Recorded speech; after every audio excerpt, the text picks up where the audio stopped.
Hello, my name is James Spiro and this is Tech Tel Aviv. I'm joined now with Tagil Yaniv, the Strategic Partnerships and Critical Tech Lead at the UK Israel Tech Hub. Tagil, hi. Hello. Thank you so much for taking the time. Of course, thank you for having me here. Of course. First of all, tell me a bit about the UK Israel Tech Hub and what you do there specifically, please. Sure. So the UK Israel Tech Hub sits in the British Embassy in Israel. It was established more than 10 years ago with the idea of strengthening the business relationship between Israel and the UK by bringing Israeli technologies to the UK market. And the way we operate is we sit in the embassy, as I said before. We're working with big UK corporates in 3 different sectors.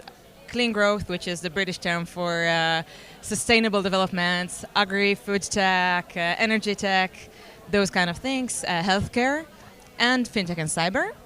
And we are working with the Israeli startup ecosystem here in Israel and creating those relationships between the Israeli startups and the UK market. Okay, wow, it sounds fascinating, sounds super interesting and definitely close to my heart. What's the relationship like between the two countries right now? Obviously, Israel's going through a tough time, Britain was going through a tough time, or the UK was going through a tough time. What's it been like? What are some of the exciting achievements that have been...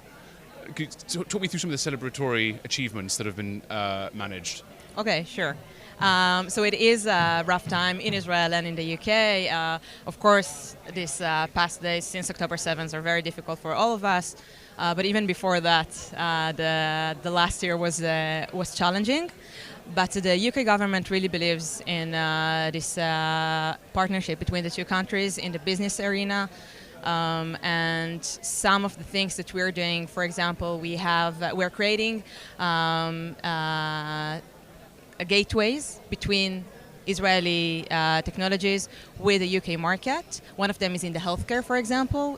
We have really close partners in the north of the UK, and we just had a new gateway like that with the involvement of the Israeli Innovation Authority, and if I'm not mistaken, it's 5 Israeli tech companies in healthcare that will now do a pilot in the north of England.